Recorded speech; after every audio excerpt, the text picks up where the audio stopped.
แล้ว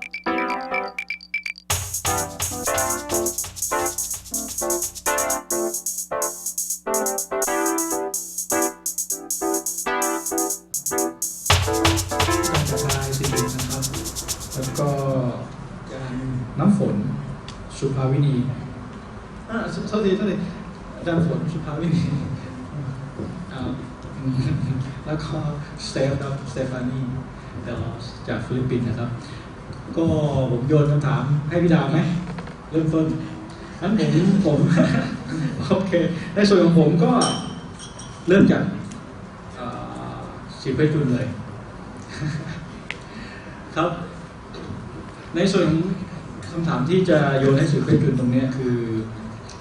โดยส่วนตัวคือเราเคยทำงานร่วมกันมาในสาย Visual Art แล้วก็ในสายของงาน Curatorial หลายโครงการด้วยกันที่ไม่ว่าจะทำกันในเมืองไทยโครงการที่เป็นการแลกเปลี่ยนไปทำที่ไทเปผมก็อยากจะถามสื่อเพชรจุนในส่วนหนึ่งที่ว่ามันมีจุดหักเห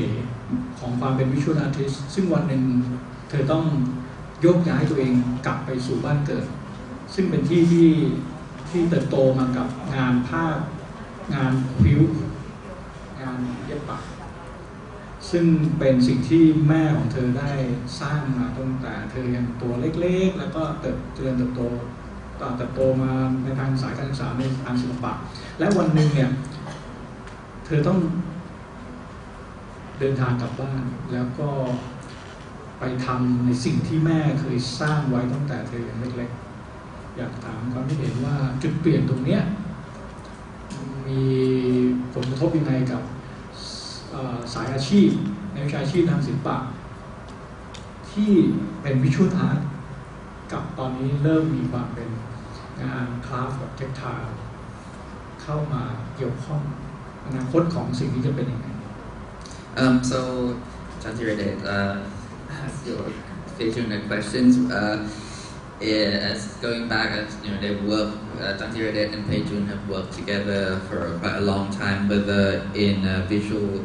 art or a curatorial project, with going back and forth between Taiwan and Thailand. But the main point that he wants to ask is about this diversion in your life. You having to go back to Thailand, to your hometown, and familiarize yourself with quilting techniques that your mom have been doing since when you were young. So I think the question that he has is what has changed you to go from visual art to doing more craft-based work, and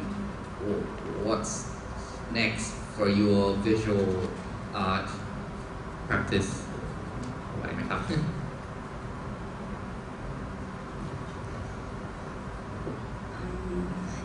Actually, I'm not really go to the craft and leave the visual art practice. For me, it's more like learning the craft as a skill, a tool I can put it, I can use it to develop more of visual artworks. เขาก็บอกว่าเขาก็ไม่ได้ทิ้งการทำงานศิลปะไปนะครับเขาเรียนงานปักเย็บควิลนี่ก็เพื่อใช้เป็นทักษะในการใช้กลับมาใช้ในการพัฒนางานศิลปะการตัดสินใจกลับบ้านครั้งนี้มีการเปลี่ยนแปลงอะไรบ้างไหมครับที่ทำให้ต้องรู้สึกว่าตัวเองต้องมีการปรับตัว So when you went home to Thailand, what triggered this change that you had? Did you feel the urge to need to adapt or change what you do before, what you did before? Yes, it's a lot different because I live in Taipei by myself, and it's like freedom because I go back to Thailand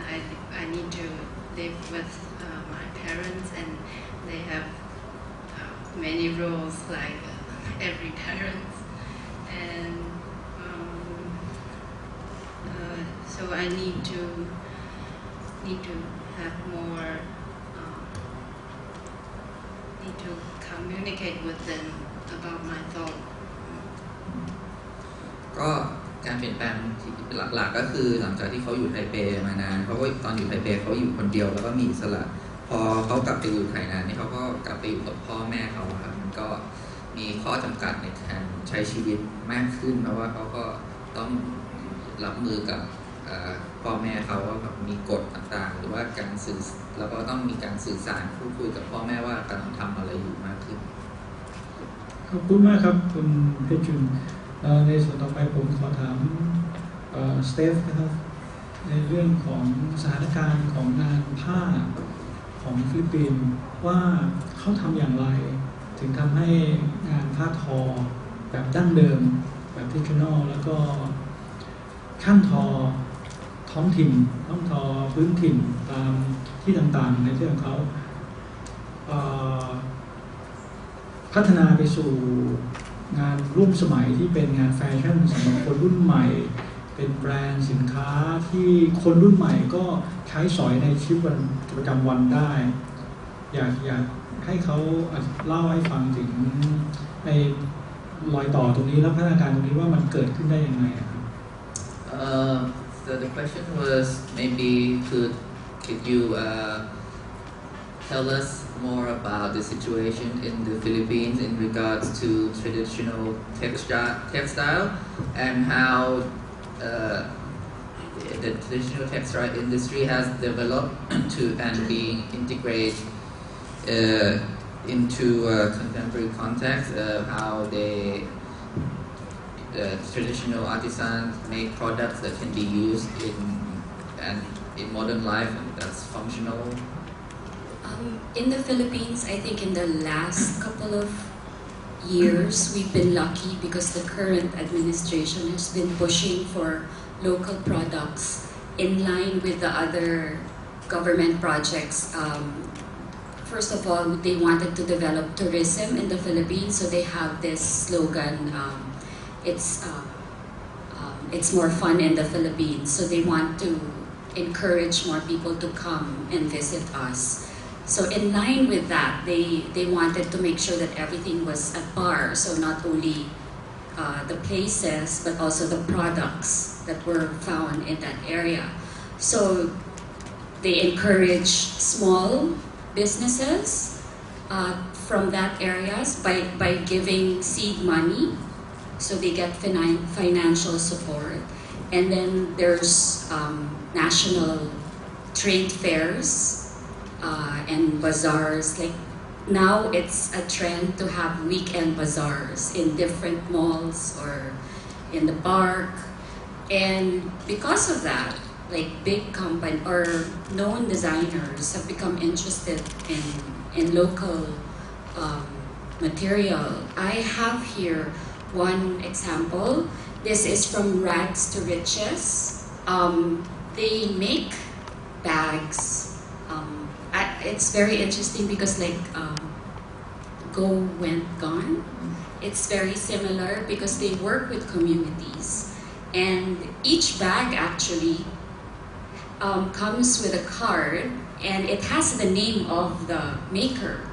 So they don't only put the name of the community and the material, but they also put the actual name of the person who made this. So if you can see, we have weaving here and then here. So it's very nice because you can, so you can even, it's a transformer bag. So you can zip this up, so it goes in, just like that. So it's like two designs in one bag. And then we also have trade fairs where they match known designers with a community. And then they have a fashion show after. Or they even have programs. The Fashion Design Council of the Philippines, every year they have a contest for young designers, for students. In order to get in, you have to work with the community and you have to use indigenous materials. And with the green program, they want like a sustainable material aside from it being indigenous. So we've been lucky that we've been having programs like that in the past couple of years. โอเคคำตอบของคุณสเตฟานีครับสรุปกันก็คือ 2-3 ปีที่ผ่านมาเนี่ยเขาก็บอกว่าทางรัฐบาลฟิลิปปินส์นี่เขาก็สนับสนุนให้มีการกิจการท้องถิ่นมากขึ้นเรื่องด้วยอย่างนั้นคือเพราะว่าเขาต้องการส่งเสริมการท่องเที่ยวแล้วเขาในนโยบายของรัฐบาลนี่คือการท่องเที่ยวมันไม่ใช่แค่สถานที่เขาเนี่ยจะต้องดีงานที่ผลิตภัณฑ์ท้องถิ่นเนี่ยก็ต้องดีด้วยฉะนั้นก็เลยมีการส่งเสริมธุรกิจขนาดย่อมด้วยเงินทุนจากรัฐบาลนะครับแล้วก็มีการส่งเสริมให้มีไปงานเทรดแฟร์หรือว่ามีตลาดนัดตอนเสาร์อาทิตย์ไม่ว่าในห้างหรืออะไรก็ตามนะครับทำให้มันมีให้ธุรกิจท้องถิ่นเนี่ยครับผลิตภัณฑ์ท้องถิ่นมันเป็นที่รู้จักมากขึ้นแล้วก็ส่งผลให้ดีไซเนอร์เนี่ยได้ค้นพบผลิตภัณฑ์ท้องถิ่นที่อาจจะไม่เคยเห็นมาก่อนอย่างเช่นกระเป๋าที่คุณสเตฟานีใช้นะครับคือยี่ห้อ Rapturicious มันก็โครงการอาจจะคล้ายๆกับทางโกเวนกรที่เป็นการทำงานระหว่างดีไซเนอร์กับชุมชนท้องถิ่นซึ่งกระเป๋าเนี่ยครับนอกเหนือจากว่ามีจะเขียนไว้แล้วว่าวัสดุเนี่ยทำจากอะไรหรือว่าทำที่ไหนยังมีชื่อคนที่ทำกระเป๋านี้ติดอยู่ด้วยนะครับก็เป็นการเน้นความเป็นท้องถิ่นแล้วก็ยังมีโครงการต่างๆที่องค์กรของอาจจะอิสระหรือว่ารัฐบาลเนี่ยครับได้ส่งเสริมอย่างเช่นมีการแข่งขันให้ประกวดดีไซน์ออกแบบโดยการให้นักเรียนนักศึกษาดีไซน์เนี่ยครับไปคิดโครงการที่ใช้วัสดุท้องถิ่นขึ้นมาหรือไม่ก็มีการส่งเสริมให้ดีไซเนอร์เนี่ยในเวลาไปเทรดแฟร์ก็จะมีการแมทช์การจับคู่ระหว่างดีไซเนอร์กับชุมชนที่ผลิตภัณฑ์ท้องถิ่นนะครับคล้ายๆฟังคล้ายๆว่าเราตอนนี้มีเรื่องของสตาร์ทอัพ SME ใช่ไหมครับแต่ไม่รู้ไปถึงไหนในส่วนนี้อยากถามสเตทอีกอันหนึ่งครับว่าการทำงานกับกลุ่มชาวบ้านนะครับโดยดีไซเนอร์จากเมืองหรือว่าที่เป็นจบจากภาคออกแบบหรืออะไรเงี้ยชาวบ้านปวดหัวไหมครับในการที่จะทำงานร่วมกับดีไซเนอร์รุ่นใหม่ๆ So the question was was it difficult? Do you think it's difficult for local village community to work with people from the cities, maybe young designers that just coming out of the university? What kind of problems they face, or if there are any? I think because of all the opportunities to work with communities because of programs from the government or private individuals, I think the obstacles are less now than 10 years ago because there's more interest in working with communities and preserving our heritage and the techniques. So even I'm sure there are still obstacles because of, I guess with the generation gap but it's been interesting because it's become trendy to have, it's like a cool thing. And if you look at Instagram, you see a lot of this Instagram look, the design, and they've incorporated that because if you can check now in Instagram, there's rags to riches. It looks very global, and yet you can see that the material. So for young people, it's so cool. So they want to get into that. And again, with all the bazaars and with the seed money from government or from private companies, it's become easier. คำตอบของคุณสเตฟานีนะครับก็คือด้วยว่า คุณสเตฟานีเนี่ยคิดว่ามันมีปัญหาไม่ค่อยเยอะนะครับปัญหาน้อยลงเพราะว่ามันมีการส่งเสริมจากรัฐบาลหรือว่าส่งเสริมจากองค์กรต่างๆมากขึ้นแล้วการทำงานกับผลิตภัณฑ์ท้องถิ่นเนี่ยมันก็กลายเป็นที่นิยมมันเป็นเทรนด์ที่คิดขึ้นมา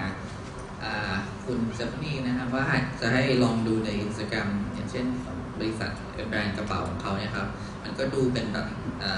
ค่อนข้างสากลนะครับออกแบบแต่ถ้าดูรายละเอียดแล้วเนี่ยก็คือจะมีความเป็นท้องถิ่นเป็นฟิลิปปินส์อยู่ในรายละเอียดของผ้า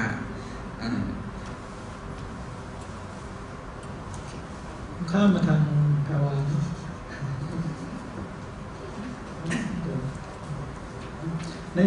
เพราะว่าจะได้เชื่อมโยงกับของสเตฟก็คือแพรวาเป็นคนที่ลงพื้นที่มาแล้วทุกจังหวัดทั่วประเทศไทยจะพาได้ก็สืบเนื่องจากคำถามเมื่อกี้ครับคือเมื่อลงไปทำงานกับชุมชนความยากลำบากในการสื่อสารพบประเด็นอะไรที่คิดว่าเราในฐานะเป็นนักออกแบบเป็นนักสร้างกิจกรรมแพลตฟอร์มเพื่อให้เกิดการเรียนรู้ในเรื่องของผ้าทอเนี่ยเรามีความยากลำบากในการสื่อสารอย่างไรบ้างครับ So the question to Ms. Phraeva was that she's been into probably all the provinces of Thailand to do field research. It's a similar question to what she said. Is what kind of difficulty she faced into communicating to the local community as a designer, but also a researcher and someone working for a government. ก็ต้องบอกก่อนว่าเรื่องนี้เป็นเรื่องที่ค่อนข้างที่จะมีปัญหาทุกๆจังหวัดที่ลงมานะคะแล้วก็ประเด็นของเราก็คือว่าเราเองเนี่ยเป็นกลุ่มคนรุ่นใหม่ที่กำลังลงไปเนี่ยมันมีปัญหามาก่อนที่เราจะลงแปลเลยค่ะแปลเลยค่ะ Okay, so it is problematic everywhere she's been. Partly it's before even going into the field because of the generation gap. แล้วก็จากการที่รัฐบาลค่ะเราส่งเสริมมาเกือบ50 ปีก่อนหนูเกิดด้วยซ้ำมันเลยสร้างปัญหาหลายๆอย่างทิ้งไว้เป็นปมที่ค่อนข้างจะดึงออกยาก Even though there's been this kind of like initiative to support local artisans has been going on for almost 50 years,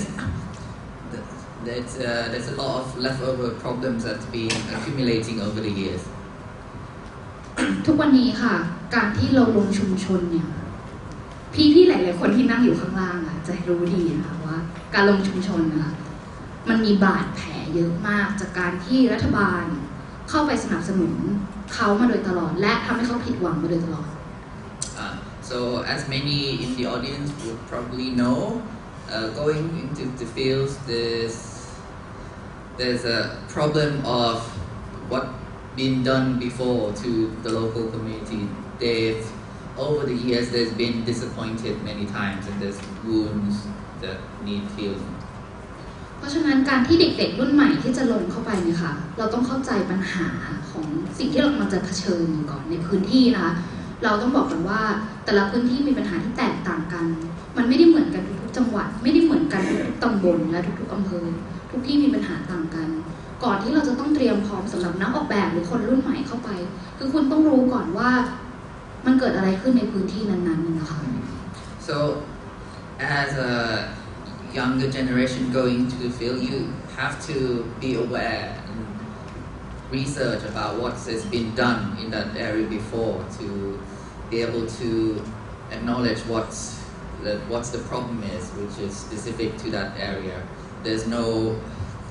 one way of solving the problem, and the problem in different areas is different. แล้วพอลงพื้นที่ก็ไม่ต้องพูดถึงเรื่องนั้น แต่ให้รู้ไง ให้รู้ไงว่าเฮ้ยแกกำลังเผชิญอยู่กับอะไรเว้ยแต่ต้องไปพูดถึงเราก็ทำหน้าที่ของเราให้ดีที่สุดแต่ไม่ต้องไปพูดถึงปมเหล่านั้นถึงแม้ว่ามันจะมีกำแพงบางอย่างในวันแรกถึง2 วันแต่พอเราเริ่มเลิกพูดถึงมันเราเริ่มทำสิ่งใหม่ๆแล้วก็อย่าไปทำซ้ำเดิมกับไอ้คนอื่นๆที่ทำมาก็หาวิธีใหม่ที่จะซื้อใจเขาให้ได้ แล้วก็พยายามที่จะเป็นเขาไม่ใช่เป็นเราแค่นั้นเอง So be aware of the existing problems but don't mention it. That's her advice. Just do what you do as long as learn from the mistakes that other people have done. There would more than likely to be barriers for at least a couple of days, and after that maybe the barriers would go down if you're doing it right. แล้วแพรวาคิดว่าสิ่งที่พบมาคือมันเกิดขึ้นก่อนที่แพรวาจะเกิดแล้วทุกวันนี้ก็ลงไปทำงานตลอดเวลาในพื้นที่มายาคติที่เกิดขึ้นมาจากชนชั้นนำกับทุนพวกนี้แก้ไขยังไงSo the problems that have been going on before Ms. Phraeva was born,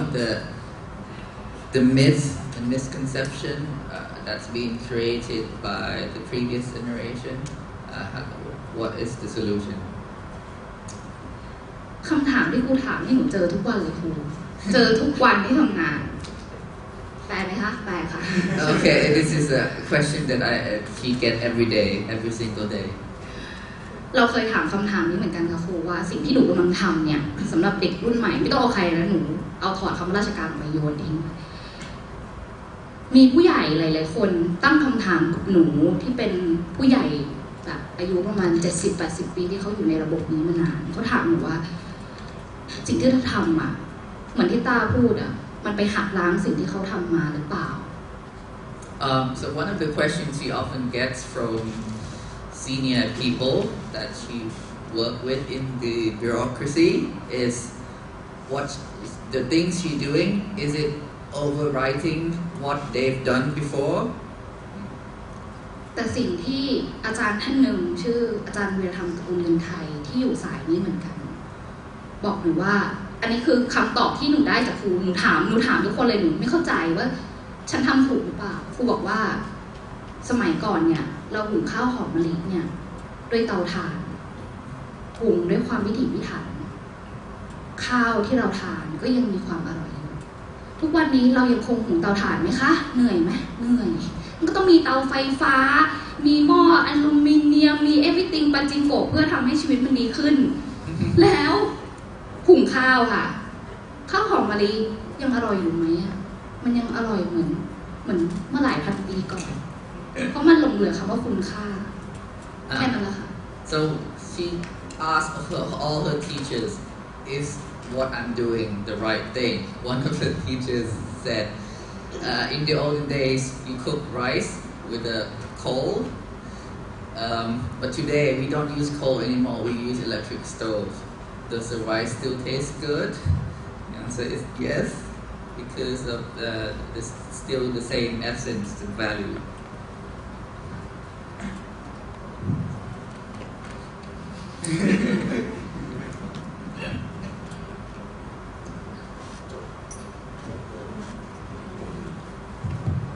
ให้ผมถามแมนดี้ด้วยโอเคได้โอเค your turn แมนดี้คือเราได้เห็นงานของแมนดี้นะครับเป็นงานที่สวยงามวิจิตรมากซึ่งเป็นงานของเขารองรับงานแสดงโอเปร่าในเมืองไทยเนี่ยเราก็มีโอเปร่าของไทยเหมือนกันแต่ว่าสิ่งที่น่าสนใจคืออยากให้แมนดี้พูดถึงสายอาชีพของเขาซึ่งไปรองรับงานที่เป็นโอเปร่าที่คนยังเข้าชมมากยังเป็นสิ่งที่คนนิยมมากถ้าเทียบกับบ้านเราลิเกโขนคงไม่มีเด็กภัตพรจบไปแล้วทำงานเซิร์ฟทำงานตอบสนองเธียเตอร์ใหญ่ๆอย่างที่เป็น culture จริงๆแบบที่แมนดี้ทำอยากให้แมนดี้พูดเล่าให้ฟังหน่อยว่าเขาสึกไงว่าเขาได้มีโอกาสเอาวิชาชีพเนี่ยไปใช้ในสายที่เป็นไปตอบสนองงานเธียเตอร์เนี่ยครับซึ่งเทียบกับสถานการณ์ของชนชาติอื่นอาจจะน้อยกว่าความนิยมอาจจะน้อยกว่า Okay. Mandy, can you maybe elaborate on your professions? As in, sorry, the question was, how do you feel that you can use what you study and become a costume designer in Hong Kong, where there's different performance that is still popular and there's government support, while in other countries such as Thailand, such performance like traditional performance like Khon, it's not very popular and there's not a lot of support anymore, and people who graduate from fashion design would not dream of going into costume design. ได้ไหมครับ So can you tell how you feel that you are as a kind of luck and opportunity to still working to support the theaters instead of other country that we have no chance like you guys to being as the costume designs to support this kind of very beautiful opera. I think some of the productions are supported by government, but some of the productions are commercial productions. Then the budget is quite enough, but depends. Most of us and then productions in Hong Kong is really, the production company is really difficult to survive. It's not easy because of the subsidies actually is not enough. Then sometimes we have to work compromise with the budget, and then maybe has a discussion with the director to search the form or the acting style to keep it work with the design, work with the play, work with the whole performance and the actors. That's why we have to really understand it's not just the design, even the material, the workmanship and the cutting, and how to produce the costume and how to work with the actors, which is very important. And then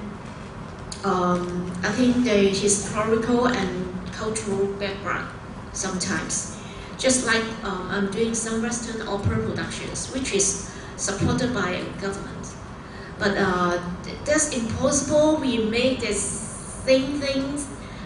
just like in maybe 19th century Europe.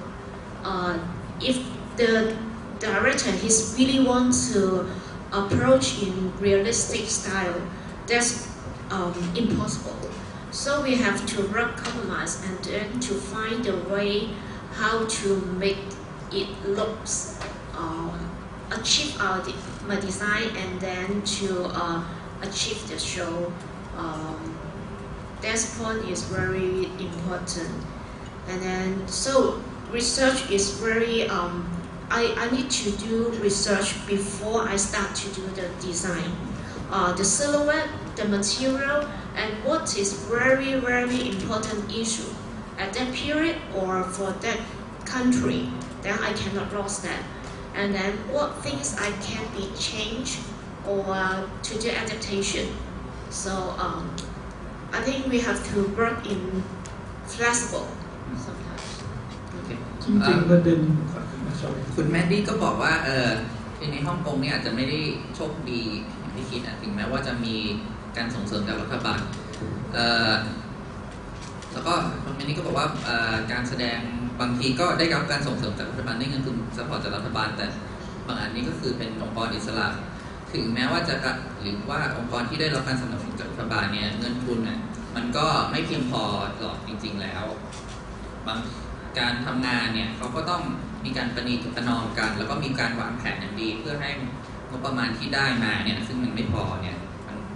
ผ ลิตผลงานออกมาได้ดีที่สุดเท่าที่จะทำได้อย่างคือการทำงานแล้วก็การวิจัยการค้นคว้าข้อมูลล่วงหน้านี่ก็คือสำคัญคือต้องหาว่าอย่างเขายกตัวอย่างเช่นการทำโอเปร่าตะวันตกนะครับคือคิดว่ายังไงจะทำให้มันเหมือนของออริจินัลในยุคศตวรรษที่19เนี่ยมันก็เป็นไปไม่ได้ด้วยงบประมาณที่เขามีฉะนั้นเขาก็ต้องไปค้นคว้าวิจัยว่าอะไรมันคือสิ่งที่สำคัญที่สุดอะไรคือมันคือเอเซนส์คือแก่นของโอเปร่าเนี้ยครับเขาก็ถึงดีไซน์ออกมาอย่างเช่นสิ่งที่เขายกตัวอย่างเช่นบางแนวก็คือเงาซิลูเอตของรูปร่างคนเสื้อผ้าที่สวมใส่ในยุคนั้นมันเป็นสิ่งสำคัญเขาก็จะเน้นไปเรื่องนั้นแล้วเขาก็ดูว่าอะไรที่เขาจะปรับเปลี่ยนละทิ้งไปได้เขาก็จะปรับให้มันเหมาะสมกับงบประมาณที่มี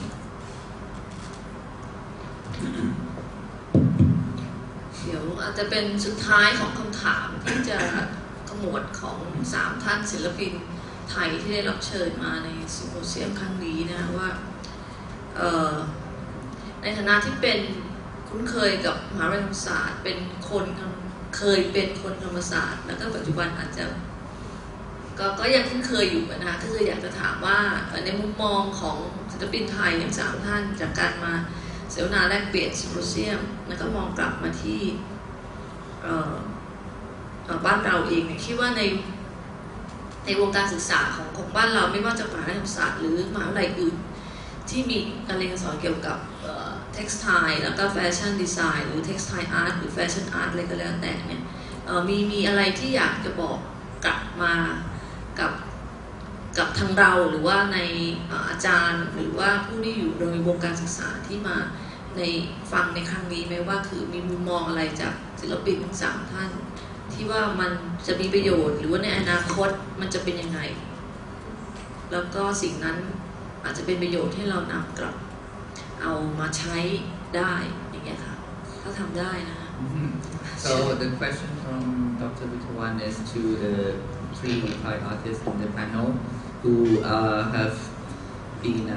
Thammasat students have gone to work at Thammasat and have joined this seminar. The question is, what comments do they have? What do they think the future of textile and fashion education in Thailand is going to be like, or could be like, or what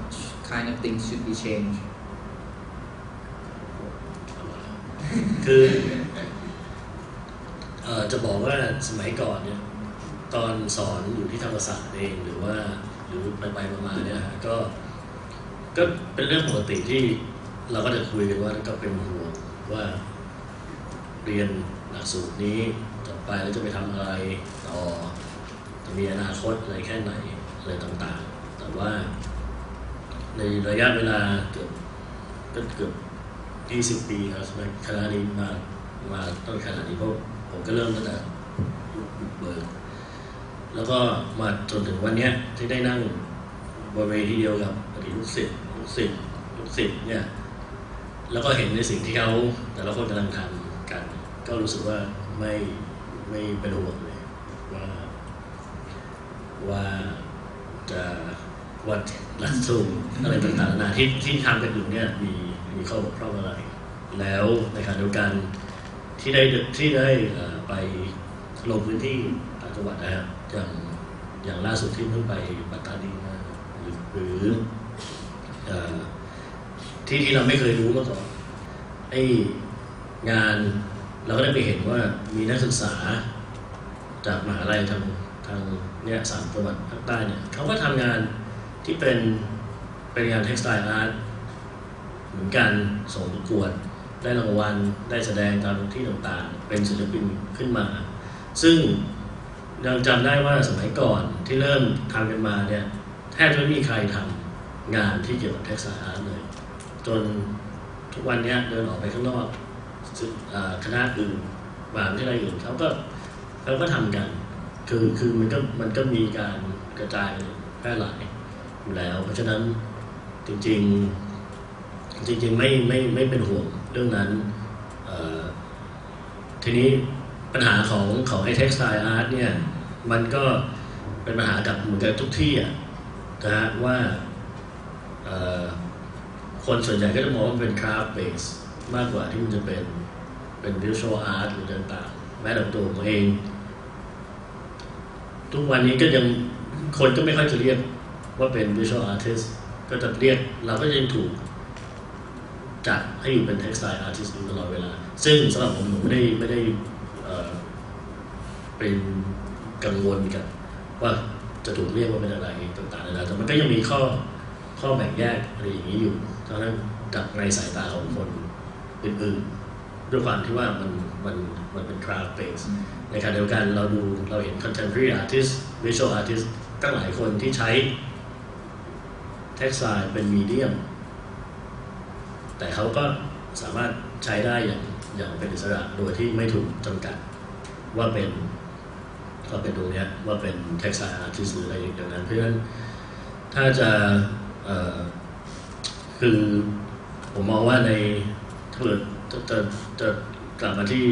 เรื่องของหลักสูตรหรืออะไรต่างๆนานาเนี่ยหรือสิ่งที่ควรจะทำต่อไปก็ควรมองเพราะว่าควรจะมองให้มันอยู่ใน global scale แล้วก็แต่ค่อนข้างจะภูมิใจกับหลักสูตรธรรมศาสตร์เนี่ยในเรื่องของการที่ได้บังคับให้นักศึกษาต้องไปทำงานลงพื้นที่ต่างๆเพราะว่าเราก็เห็นผลอยู่แล้วจากรู้สึกเหล่านี้ที่มันออกมากับการที่เขาลงไปทำงานแล้วก็ให้คืนกับสู่ชุมชนจะเกิดแปลด้วยก็ได้นะ So what I was saying that when I started teaching when we started this faculty of fine arts with a specialty in textile and fashion design 20 years ago, nobody was doing this. No other institution was doing it. So we were like the very pioneers of this field in this country. And we used to talk about our curriculum all the time and how we used to worry about how they would go out to the world, what profession, what things would they be doing, would there be enough jobs for them, for the market for them. But having been here for the past 2 days, having shared the stage with my ex-students here, I don't have anything to worry about because what I've seen, what they have done and what they're doing, you actually I actually feel pretty comfortable with the fact that yes, these students, these ex-students, they know what they're doing and it's like now it's their time. They're creating really wonderful works and wonderful programs. And Thammasat University, especially, we have this program that we take students out into every semester. We take them into community. To work with villagers and whatever, and then you can see as a result now these days that they're actually going back and then giving back to the community. Vitawan was asking if I have any suggestions for the future. I think the only thing is to look at it on a global scale. Yes, we do have our roots and our traditions, and then how do we move on into this contemporary environment?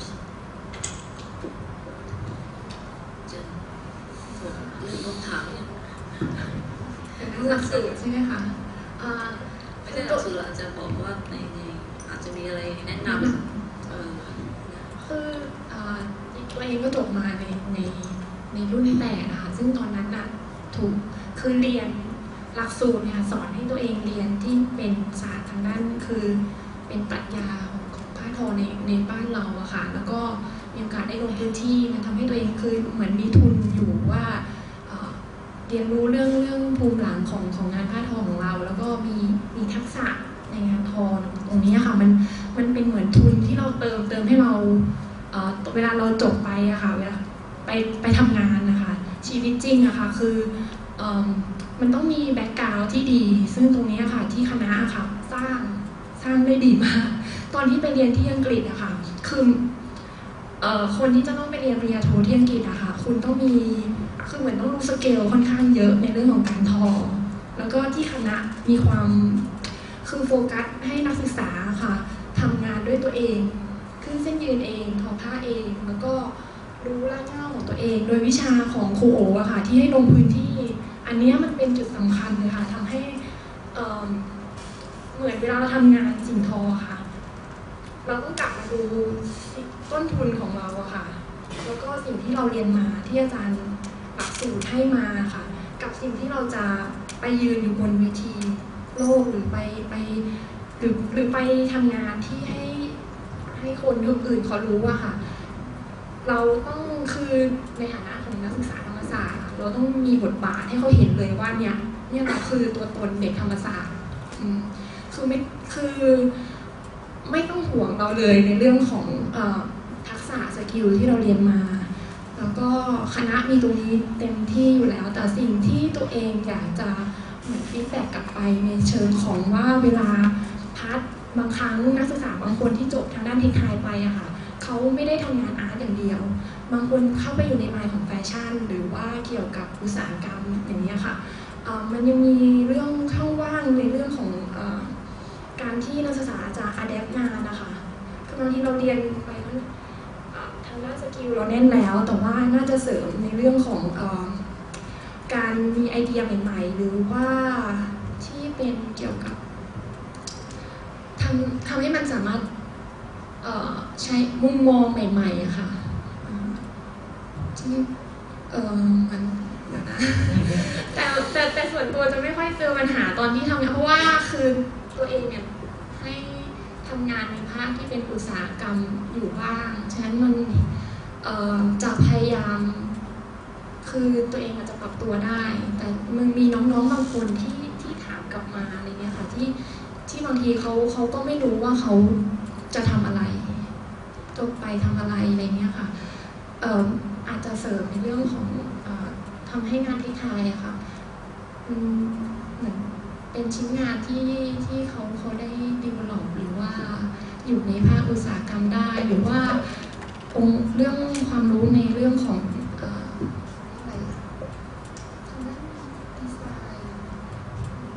ให้โมเดิร์นหรือว่าเรื่องการเรื่องอะไรอะการคิดสร้างสรรค์การตลาดหรืออะไรเนี่ยค่ะแต่เรื่องฝั่งที่เป็นสกิลทางด้านเทคไทยเนี่ยคือนี้ให้ 200% เลยกับความอึดหรือความสร้างคนสร้างเด็กรุ่นใหม่อะค่ะให้มีคือทำงานได้เตรียมให้สามารถไปอยู่ในโลกความเป็นจริงใช่ค่ะใช่ประมาณนั้นพูดไม่ยาวพูดเลยอันนี้ที่มาเชิญแล้วก็มีฟีดแบ็กจากรุ่นน้องบางคนนะคะตัวเองนี่ได้ To summarize, she says that she hasn't really encountered much problem, and she commend the education that she had, that the going into the community, learning hands-on skills was very useful. Because she sees that as the most important thing. To start a new work, a new project, you have to look into what kind of the knowledge capital that you have, and what kind of skills that you have, so you can develop it further. And it was very useful in continuing her studies in the UK, where they were very independent and people had to do their own things. And yeah, knowing where you come from, it's very useful to how to represent yourself in a global arena. But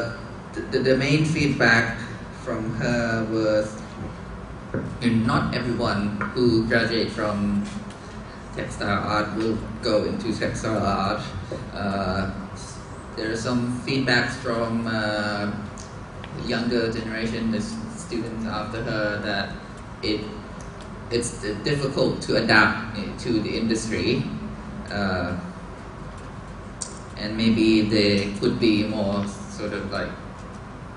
the student could be better prepared for the real world and maybe have some marketing skills and so forth. ก็ขยับสายนิดนึงได้ไหมครับโอเคค่ะ ก็ในฐานะที่เป็นลูกศิษย์1 คนค่ะที่ทั้งเรียนด้วยแล้วก็พยายามตั้งใจทุกรายวิชาแล้วก็เก็บทุกรายวิชาในการเรียนนะคะนี่ในส่วนของการเรียนของแพรเองแล้วก็พอจบมาเนี่ยเรารู้สึกว่าตอนแรกเราตั้งคำถามนะว่าทำไมเราเรียนเป็นเป็ดขนาดนี้เรียนทุกอย่างเรียนเป็ดเดี๋ยวก็เรียนถักเดี๋ยวก็เรียนนู่นเรียนนี่ทุกเทคนิคพร้อมทั้งมีสเกลการแบบสอนการเรื่องการ drawing ของครูลุงการสอนสีทฤษฎีสีของครูลุงครูปากเปียกปากแฉะทำนะไม่ทำโอ๊ยทุกวันปากเปียกปากแฉะแล้วทุกวันมาถึงพาร์ทของครูดาวพาร์ทองค์ประกอบสีเราก็แบบเอ้ยครูให้วาดอะไรรายบุคคลค่ะครูไหนๆครูก็อยู่แล้วค่ะแต่ว่าเดี๋ยวก็ให้วิจารณ์รายวิชาได้ค่ะหนูก็เป็นคนที่เรียนแล้วก็ตั้งใจทุกรายวิชานะคะครูดาวก็ให้คอมโพสครั้งแรกมาคอมโพสคืออะไรอ่ะไม่เคยเรียนมาก่อนให้นั่งดออิ่งครั้งแรกครั้งที่2ถามครูด่าตลอดแพรทำอะไรทำไมอะไรของเธอแต่พอสักพักหนึ่งการที่ครูให้ลงมือทำแล้วก็ตามหาในสิ่งที่ครูสั่งกันบ้านไปปากเปียกปากแฉะทุกวันเราค้นพบทักษะบางอย่างที่เราสามารถที่จะอธิบายรายวิชาได้ในสิ่งที่เป็นตัวเราเองคอมโพสหลังๆมาตอนแรกได้ C ค่ะ C ลบบ้าง C บวกบ้างเฮ้ยหลังๆเริ่มได้ A เว้ยเฮ้ยมาถูกทางแล้วเว้ยหรืออย่างการที่คุณลุงเตรียมพร้อมเราก่อนที่จะมาเรียนรายวิชาครูดาวคุณลุงก็ให้วาดแหละแต่ว่าอาจจะมีคอมโพสเล็กๆแทรกอยู่พร้อมกับให้มีการทำเรื่องลายผ้าเล็กๆสำหรับทฤษฎีสีหลังจากนั้นมาเราก็เริ่มเรียนวีฟค่ะเราก็เริ่มทอเราก็เริ่มถักเริ่มพิมพ์เริ่มเรียนอะไรที่เริ่มเข้าในรายวิชาในสาขาการทอผ้าสิ่งที่สำคัญที่สุดเราโชคดีมากที่เราเรียนวิทยาศาสตร์สิ่งทอค่ะคือเด็กพัฒตาหลายๆคนอาจจะคิดว่าวิทยาศาสตร์สิ่งทอเป็นเรื่องไกลตัวกูไม่อยากเรียนกูนั่งหลังห้องแม่งเพื่อนแม่งเมารำคาญไอ้นี่ก็อยากจะเรียนก็หันหลังไปด่าเพื่อนเบาๆหน่อยดิวะอะไรอย่างเงี้ยเพราะเราอยากเรียนไงเพราะเราไม่เคยรู้ไงแปลก่อนไหมครึ่งนึงแปลก่อนเชิญค่ะกุมเข้ามา So as a student, she's just explaining her life as a student, a very diligent student. She takes as many classes as possible, and she was commenting on her tutors, what they taught her. So they taught her the basics of from drawing to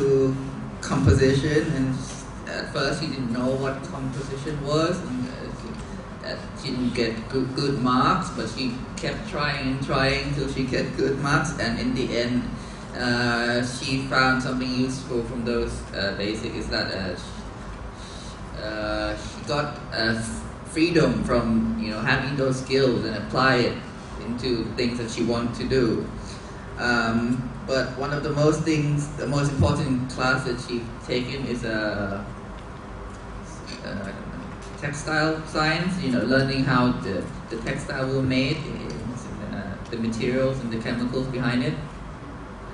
That's one of the most important courses she's taken. หลังจากนั้นมาพอเราเรียนจบมาค่ะเราเริ่มรู้สึกว่าเราเจอหลายๆมหาวิทยาลัยซึ่งเขาอยากจะเรียนนะเขาอยากจะแตะทุกพาร์ทในสาขาสิ่งทอแต่ด้วยความที่ทุกสาขาเนี่ยเขาไปอยู่ในพาร์ทของการทำแฟชั่นแล้วก็มีสิ่งทอเข้าไปเล็กๆแต่ว่าความเข้มแข็งของคณะเราคือเราเป็น textile design มันคือ textile design fabric อาจจะเป็นหนึ่งใน textile design แต่ textile design คือองค์ประกอบใหญ่ที่สุดที่เรากำลังเรียนแล้วเรากำลังบ่มเพาะตัวพวกเราเองให้เป็น textile design ซึ่งองค์ประกอบเหล่านั้น element ต่างๆที่มันเกิดขึ้นเพื่อบ่มเพาะเราให้เป็น textile designer แล้วเราเจอพี่ๆเมื่อเราจบออกมากลายเป็นพี่ๆทุกคนอยู่ในสาขาสิ่งทอทั้งหมดเลยไม่ว่าจะเป็นสาขาด้านอาจารย์ไปต่างจังหวัดเจอแต่รุ่นพี่เราอะทำแต่ textile ทั้งหมด ลงพื้นที่ไปเฮ้ยเจอพี่อีกแล้วก็เป็นพี่เราหรือกลับเข้ามาในเมืองเดินไปแป๊บนึงเฮ้ยเจอพี่เราอีกแล้วแต่สิ่งที่ตอนนี้มันไม่ใช่เท็กซ์ไทล์แล้วล่ะที่น่าเป็นห่วงเราเป็นห่วงแฟชั่นมากกว่าเพราะเราเห็นน้องหลายๆคนที่กำลังงงกับตัวเองอยู่ว่าจบแฟชั่นหนูจะทำอะไรพี่มันไม่มีคำถามจากเด็กเท็กซ์ไทล์แล้วนะเดี๋ยวนี้ไอเด็กๆมันไม่ถามแล้วไอเท็กซ์ไทล์มันมีหนทางของมันละมันเริ่มเห็นโอกาสในช่องทางมันเริ่มเห็นพี่ๆเริ่มเห็นว่าเอ้ยฉันน่ะไปไหนได้บ้างแต่น้องแฟชั่นกำลังงงกับตัวเองเพราะฉะนั้นหนูคิดว่าสาขาเราเข้มแข็งไปแล้วเหมือนที่ครูแก่นพูดค่ะแต่ทำยังไงเนี่ยให้รายวิชามันเข้มข้นไปกว่านี้แล้วน้องได้อะไรมากขึ้นการที่เราเป็น textile design เป็น fashion design เราสามารถจะเอาสองสิ่งนี้มาบวกกันในฐานะของคณะเราที่สอนแฟชั่นและ textile ได้หรือไม่เพราะเราเข้มแข็งที่ตัว material ความถนัดของเด็กแต่ละคนอย่างหนูอย่างเงี้ยหนูก็ไม่ได้ถนัดงานโมเดิร์นมากหนูก็ถนัดงานโอ้ยจกยกขิดวัฒนธรรมพี่ฝนอุตสาหกรรมมีแรงมันคือมันแล้วแต่ทักษะของน้องๆแต่สิ่งที่คณะและสาขาวิชาพัสพรเนี่ยคือ material และการทำแฟชั่นค่ะ So what you're saying is that just to summarize again, the textile part, the textile student, she thinks they're generally okay, is well prepared, because from her experience, everywhere she goes, she meets people from her department, whether in the field or in the province or in the city. The main concern that she has is more to the fashion students who ask her personally as well, what do they want to do? What are they going to do in the future? They're not sure what they're going to do. So, her recommendation is kind of like a more integrated education where even the fashion students learn the basis of the textile design and science.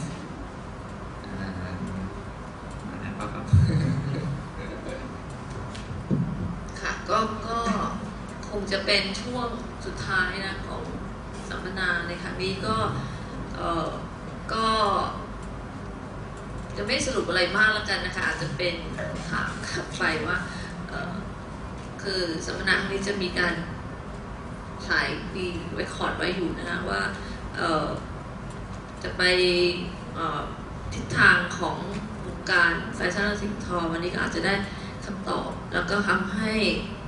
เราต้องกลับไปคิดนะว่าเราจะในฐานะที่เป็นตัวแทนของสถาบันการศึกษานะว่าเราจะมีทิศทางยังไงในการที่จะพัฒนาวงการศึกษาด้านแฟชั่นแล้วก็สิ่งทอของประเทศไทยต่อไปจากการที่เราได้ข้อมูลแล้วก็ได้เห็นอ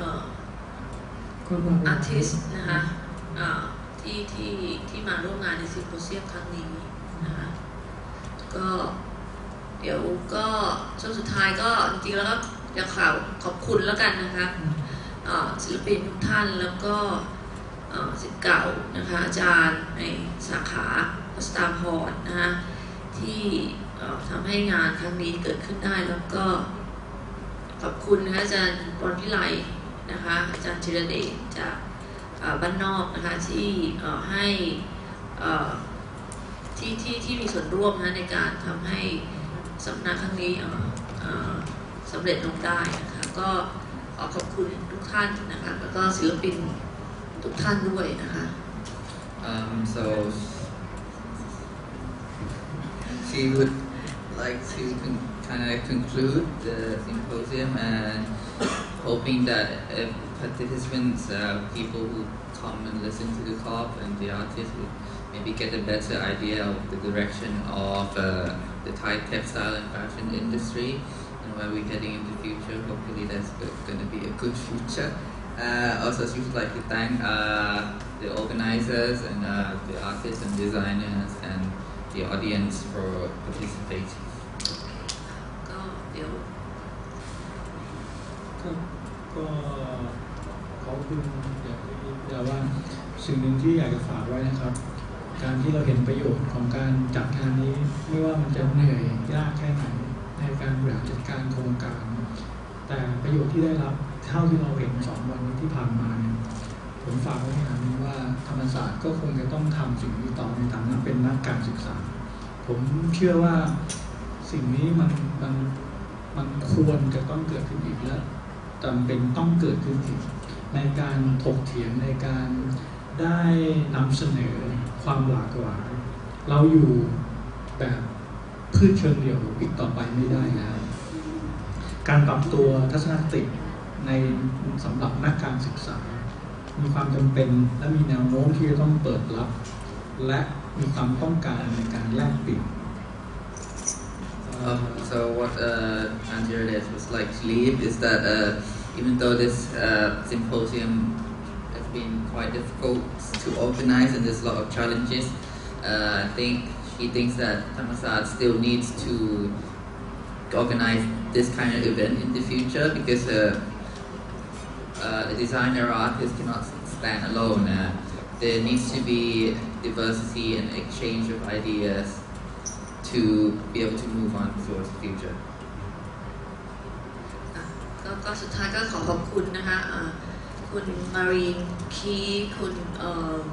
เทียมา and thank you Paige Mandy and Stephanie จันจักกายจันจุภาวินีแล้วก็แพรวาศักดิ์สิทธิ์โกเว้นกรนะคะที่มาเป็นสปีกเกอร์ในวันนี้แล้วก็ขอบคุณทุกท่านนะคะครั้งหนึ่งค่ะขอบคุณด้วยค่ะขอบคุณพี่แปรน้องลาบนะคะเจอกันวันใหญ่